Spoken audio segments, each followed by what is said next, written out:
കർത്താവ് നിങ്ങളോടുകൂടെ അങ്ങേ ആത്മാവോടും കൂടെ. മത്തായിയുടെ വിശുദ്ധ സുവിശേഷത്തിൽ നിന്നുള്ള വായന. കർത്താവേ, അങ്ങേക്ക് മഹത്വം. അധ്യായം 6, 7 മുതൽ 15 വരെയുള്ള തിരുവചനങ്ങൾ. അക്കാലത്തെ യേശു ശിഷ്യന്മാരോട് അരുളി ചെയ്തു, പ്രാർത്ഥിക്കുമ്പോൾ വിജാതീയരെ പോലെ നിങ്ങൾ അതിഭാഷണം ചെയ്യരുത്. അതിഭാഷണം വഴി തങ്ങളുടെ പ്രാർത്ഥന കേൾക്കുമെന്ന് അവർ കരുതുന്നു. നിങ്ങൾ അവരെ പോലെ ആകരുത്.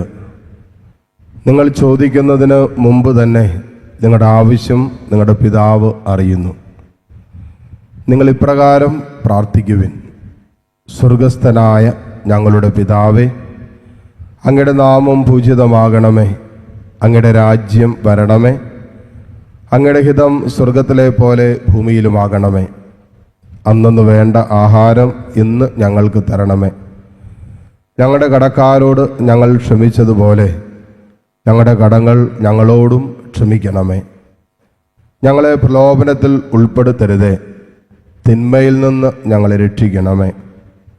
മറ്റുള്ളവരുടെ തെറ്റുകൾ നിങ്ങൾ ക്ഷമിക്കുമെങ്കിൽ സ്വർഗസ്ഥനായ നിങ്ങളുടെ പിതാവ് നിങ്ങളോടും ക്ഷമിക്കും. മറ്റുള്ളവരോട് നിങ്ങൾ ക്ഷമിക്കുകയില്ലെങ്കിൽ നിങ്ങളുടെ പിതാവ് നിങ്ങളുടെ തെറ്റുകളും ക്ഷമിക്കുകയില്ല. കർത്താവിൻ്റെ സുവിശേഷം. ക്രിസ്തുവേ, അങ്ങേക്ക് സ്തുതി.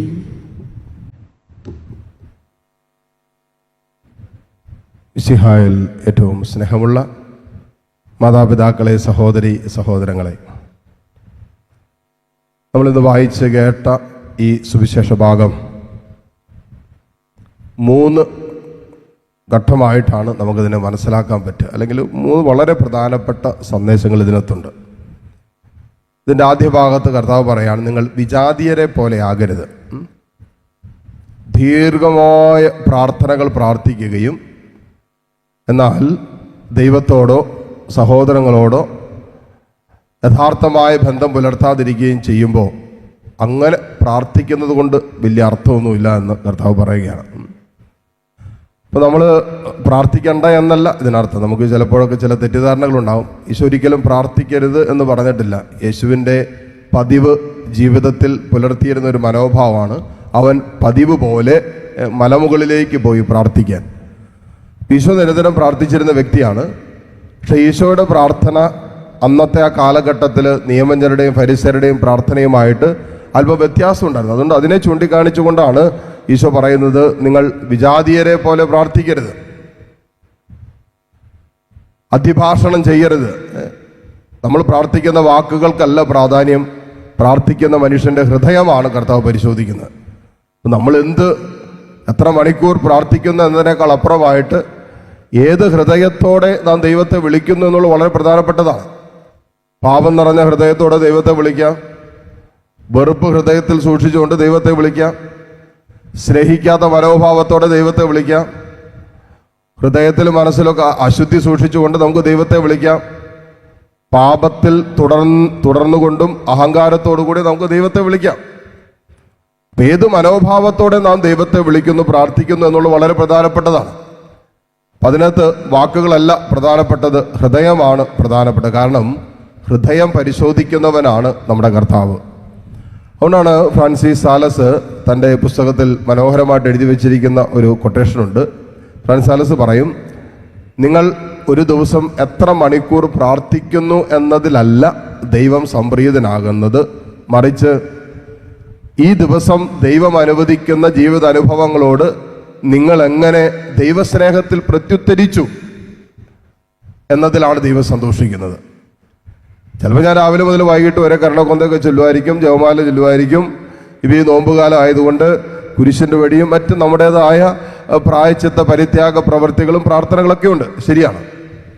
ഇന്നേ ദിവസം ദൈവം അനുവദിക്കുന്ന ഒരു അസ്വസ്ഥതയോട്, ചെറിയൊരു വേദനയോട്, ചെറിയൊരു ബുദ്ധിമുട്ടിനോട്, ചില രോഗാവസ്ഥകളോട്, അതിനോടൊക്കെ നമ്മൾ എങ്ങനെ പ്രതികരിക്കുന്നു? സ്നേഹത്തിൽ പ്രതികരിക്കാൻ നമുക്ക് പറ്റുന്നുണ്ടോ? ക്ഷമയോടെ സ്വീകരിക്കാൻ പറ്റുന്നുണ്ടോ? അല്ലെങ്കിൽ എളിമയോടും ദൈവസ്നേഹത്തിലും പരാതികളില്ലാതെ പരിഭവങ്ങളില്ലാതെ അനുഭവത്തെ ഉൾക്കൊള്ളാൻ പറ്റുന്നുണ്ടോ? അങ്ങനെയെങ്കിൽ നിന്റെ പ്രാർത്ഥന യഥാർത്ഥമായ പ്രാർത്ഥനയാണ്.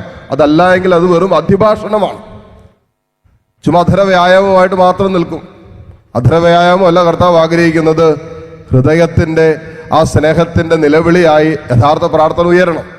അപ്പൊ കർത്താവ് പറഞ്ഞു, അധിഭാഷണം ചെയ്യുന്നു എന്ന് കരുതി നിങ്ങളുടെ പ്രാർത്ഥന കേൾക്കണമെന്ന് നിർബന്ധമില്ല.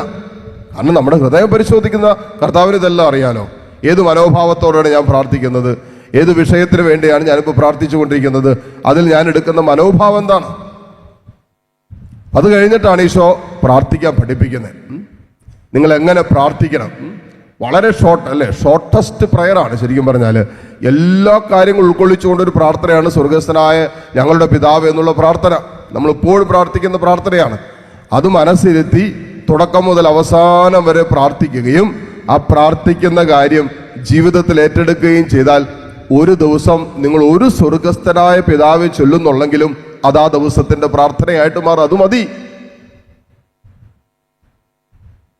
അതിനകത്തെല്ലാം ഉണ്ട്. അപ്പൊ നമുക്ക് നമ്മുടെ മനോഭാവങ്ങളെ, നമ്മുടെ ഹൃദയത്തെ, നമ്മുടെ ആലോചനകളെ, നമ്മുടെ ആഗ്രഹങ്ങളെ, നമ്മുടെ ബന്ധങ്ങളെ, ദൈവത്തോടും സഹോദരങ്ങളോടുള്ള ബന്ധങ്ങളെ എല്ലാം വിശുദ്ധീകരിക്കുന്നതാണ് ഈ പ്രാർത്ഥന. അവസാനം കർത്താവ് പറയും, നിങ്ങൾ ക്ഷമിക്കണം, എങ്കിലേ നിങ്ങളോട് ക്ഷമിക്കപ്പെടുകയുള്ളൂ. അതായത് ഇതിനുള്ളിൽ തന്നെ പറഞ്ഞിട്ടുണ്ട്, നിങ്ങളുടെ കടക്കാരോട് നിങ്ങൾ ക്ഷമിക്കുന്നത് പോലെ നിങ്ങളുടെ പാപങ്ങൾ ക്ഷമിക്കപ്പെടും എന്ന് പറഞ്ഞിട്ടുണ്ട്. ഇത് കഴിഞ്ഞിട്ട് ആ പ്രാർത്ഥന പഠിപ്പിച്ചതിന് കർത്താവ് വീണ്ടും അഡീഷണൽ ആയിട്ട് ഒന്നും കൂടി സ്ട്രെസ് ചെയ്തുകൊണ്ട് പറയാണ്, നിങ്ങൾ ക്ഷമിക്കുന്നില്ല എങ്കിൽ നിങ്ങളുടെ പാപങ്ങൾ ക്ഷമിക്കപ്പെടുകയില്ല കേട്ടോ.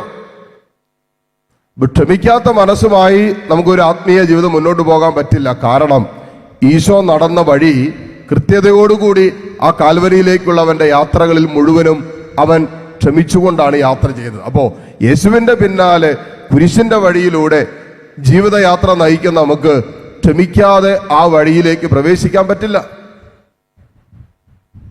വഴിയോരത്തിരുന്ന ഒരുവൻ, ജന്മന അന്ധനായ ബർത്തിമേയുവിന് കർത്താവ് സൗഖ്യം നൽകിയപ്പോൾ അവൻ വഴിയിലേക്ക് ഇറങ്ങി അവനെ അനുഗമിച്ചു എന്നാ പറയാം. അത്രയും നാളും വഴിയോരത്തിരുന്നവനാണ്.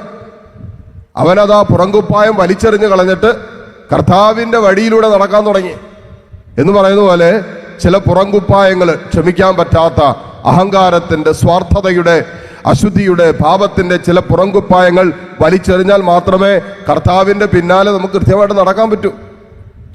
ആ അകലം, അതായത് ഏറ്റവും അടുത്തനുഗമിക്കാൻ പറ്റണമെങ്കിൽ ചില കാര്യങ്ങളോട് നമ്മൾ ബോധപൂർവം വിട പറയേണ്ടി വരും. പത്രോസ്ലിഹ ലൂക്കായുടെ സുവിശേഷം 22-ാം അധ്യായം വായിച്ചു പോകുമ്പോൾ വചനം പറയാണ്, പത്രോസ്ലിഹ അല്പം അകലെയായി അവൻ അനുഗമിച്ചു. എപ്പോഴാ? യേശുവിനെ പിടിച്ചുകൊണ്ട് പോയപ്പോ പത്രോസിന് മനസ്സിലായി, ഇനി അവന്റെ കൂടെ നടന്നാൽ, അടുത്ത് നടന്നാൽ യേശു അനുഭവിക്കേണ്ട അനുഭവങ്ങളിൽ, സഹനങ്ങളിൽ ഞാനും പങ്കുകാരനാകേണ്ടി വരുമെന്ന്. അത്രയും നാൾ അത്ഭുതങ്ങളുടെ എല്ലാ വേളകളിലും കൂടെ നിന്ന പത്രോസ്ലിഹ സഹനത്തിന്റെ വേളയിൽ യേശുവിനെ ഉപേക്ഷിച്ചിട്ട് പോകുന്ന നമ്മൾ കാണുന്നുണ്ട്. അകലെയായിട്ട് സഞ്ചരിക്കുന്ന കാണുന്നുണ്ട്. അപ്പൊ യഥാർത്ഥ പ്രാർത്ഥനാ ജീവിതം എന്ന് പറയുന്നത് ജീവിതത്തിന്റെ എല്ലാ വേളകളിലും സന്തോഷത്തിന്റെയും സങ്കടത്തിന്റെയും വേദനകളുടെയും ഞെരുക്കങ്ങളുടെയും ഒരു ജീവിതം അനുവദിക്കുന്ന സങ്കീർണമായ സകല പ്രതിസന്ധികളുടെ നടുവിലോ യേശുവിനോട് ചേർന്ന്, യേശുവിനോട് ഐക്യപ്പെട്ട് ജീവിക്കുന്ന ഒരു ജീവിതമാണ് യഥാർത്ഥ പ്രാർത്ഥനാ ജീവിതം. അപ്പോൾ ദൈവഹിതം എന്താണെന്ന് എനിക്ക് മനസ്സിലാക്കാൻ പറ്റും. കർത്താവിന്റെ ഹൃദയത്തോട് എൻ്റെ ഹൃദയം ചേർത്ത് വയ്ക്കുമ്പോൾ അവന്റെ ഹൃദയം ഇടിപ്പ് ഞാൻ അറിയുവാണ്. എന്തിനു വേണ്ടി എൻ്റെ കർത്താവിന്റെ ഹൃദയം ഇടിക്കുന്നു, എന്താണ് എൻ്റെ കർത്താവിന്റെ ഹൃദയത്തിന്റെ ഭാരം, വേദന, ഇത് കർത്താവിന്റെ ഹൃദയത്തോട് ചേർന്ന് കിടക്കുന്ന രീതിയിലുള്ള ഒരു ആത്മീയ ഐക്യം ദൈവത്തോട് പുലർത്തുമ്പോൾ നമുക്ക് കർത്താവിന്റെ ഹിതമറിയാൻ പറ്റും, അവന്റെ ആലോചനകൾ മനസ്സിലാക്കാൻ പറ്റും, ദൈവത്തിന്റെ ആഗ്രഹങ്ങൾ മനസ്സിലാക്കാൻ പറ്റും. അത് നമ്മുടെ ജീവിതത്തെ, ജീവിത സാധ്യതകളെ, നമ്മുടെ മനോഭാവങ്ങളെ എല്ലാം വിശുദ്ധീകരിക്കുകയും ജീവിതം അനുവദിക്കുന്ന എല്ലാ പ്രതിസന്ധികളിലും ദൈവഹിതമനുസരിച്ച് അനുഭവത്തെ നേരിട്ട് മുന്നോട്ട് പോകാനും പറ്റും. അതാണ് സുവിശേഷം അവസാനിപ്പിക്കും യേശു പറഞ്ഞു, നിങ്ങൾ ക്ഷമിക്കണം, ക്ഷമിച്ചിട്ട് പ്രാർത്ഥിക്കുക. അത് ദൈവഹിതമാണ്. ഈശോ ജീവിതത്തിൽ പൂർത്തിയാക്കിയതുമാണ്. കുരിശിൽ കടന്നുകൊണ്ട് അവസാന ശ്വാസത്തിന് മുമ്പ് യേശു പറഞ്ഞ വാക്കാണ്, അപ്പാ ഇവരോട് ക്ഷമിക്കണമേ, ഇവർ ചെയ്യുന്നത് എന്തെന്ന് ഇവരറിയുന്നില്ല എന്ന് പറഞ്ഞാൽ ഈശോ തൻ്റെ ജീവിത ബലി, പിതാവ് അനുവദിച്ച ജീവിതത്തിന്റെ സഹനവും ബലിയും പൂർത്തിയാകുന്നതിന് മുമ്പ് എല്ലാവരോടും ക്ഷമിച്ചുകൊണ്ടാണ് ഈശോ തൻ്റെ ബലി പൂർത്തിയാക്കിയത്. അതുകൊണ്ട് ഒരു ബലിയിൽ പങ്കുചേരുമ്പോൾ ഈ ബലി പൂർത്തീകരിക്കപ്പെടുന്നത് എല്ലാവരോടും ഹൃദയം കൊണ്ട് ക്ഷമിച്ച് കർത്താവിൻ്റെ തിരുശരീര രക്തങ്ങൾ സ്വീകരിച്ച് നമ്മൾ പോകുമ്പോൾ ആരോടും ഹൃദയത്തിൽ വെറുപ്പോ വിദ്വേഷമോ കാണാൻ പാടില്ല. അങ്ങനെയെങ്കിൽ ഈ ബലി പൂർത്തീകരിക്കപ്പെടില്ല. എല്ലാ ദിവസവും വിശുദ്ധ കുർബാനയിൽ പങ്കുചേരുന്നവരാകുന്ന ആൾ, പക്ഷെ നമ്മൾ ബലി പൂർത്തീകരിക്കപ്പെട്ടിട്ടില്ല.